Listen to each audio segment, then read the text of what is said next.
قوم عاد نے بھی تکذیب کی تھی، سو دیکھ لو کہ میرا عذاب اور ڈرانا کیسا ہوا۔ ہم نے ان پر ایک رہتی نحوست کے دن میں زبردست آندھی چھوڑ دی، وہ لوگوں کو اس طرح اکھیڑے ڈالتی تھی گویا اکھڑی ہوئی کھجوروں کے تنے ہیں۔ سو دیکھ لو کہ میرا عذاب اور ڈرانا کیسا ہوا۔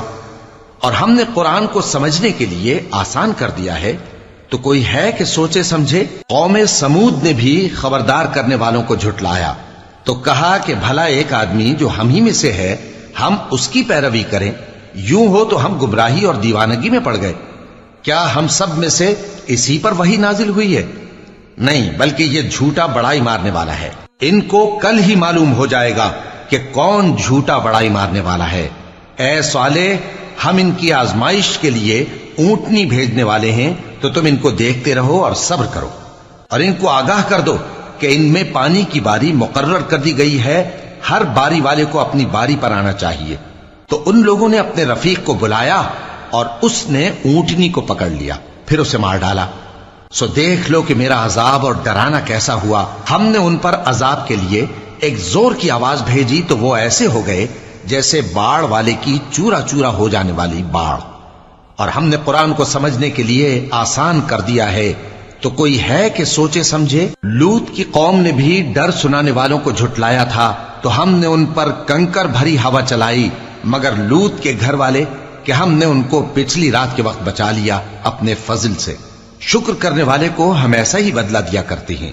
اور لوط نے ان کو ہماری پکڑ سے ڈرا بھی دیا تھا، مگر انہوں نے ڈرانے میں شک کیا، اور ان سے ان کے مہمانوں کو لے لینا چاہا تو ہم نے ان کی آنکھیں مٹا دیں۔ سو اب میرے عذاب اور ڈرانے کے مزے چکھو۔ اور ان پر صبح سویرے ہی ٹھہر جانے والا عذاب آ نازل ہوا، تو اب میرے عذاب اور ڈراووں کے مزے چکھو۔ اور ہم نے قرآن کو سمجھنے کے لیے آسان کر دیا ہے، تو کوئی ہے کہ سوچے سمجھے؟ اور قوم فرعون کے پاس بھی ڈر سنانے والے آئے تھے، انہوں نے ہماری تمام نشانیوں کو جھٹلایا، تو ہم نے ان کو اس طرح پکڑ لیا جس طرح ایک قوی اور غالب شخص پکڑ لیتا ہے۔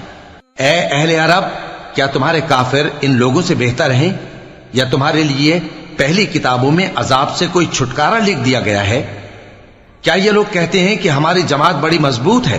ان قریب یہ جماعت شکست کھائے گی اور یہ لوگ پیٹ پھیر پھیر کر بھاگ جائیں گے۔ اصل میں ان کے وعدے کا وقت تو قیامت ہے، اور قیامت بڑی سخت اور بہت تلخ ہوگی۔ بے شک گناہگار لوگ گمراہی اور دیوانگی میں مبتلا ہیں۔ اس روز منہ کے بل دوزخ میں گھسیٹے جائیں گے، کہا جائے گا لو اب آگ کا مزہ چکھو۔ ہم نے ہر چیز اندازہ مقرر کے ساتھ پیدا کی ہے، اور ہمارا حکم تو آگ کے جھپکنے کی طرح ایک بات ہوتی ہے۔ اور ہم تمہارے ہم مذہبوں کو ہلاک کر چکے ہیں، تو کوئی ہے کہ سوچے سمجھے؟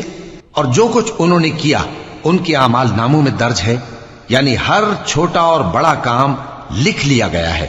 جو پرہیزگار ہیں وہ باغوں اور نہروں میں ہوں گے، یعنی سچی بیٹھک میں، ہر طرح کی قدرت رکھنے والے بادشاہ کی بارگاہ میں۔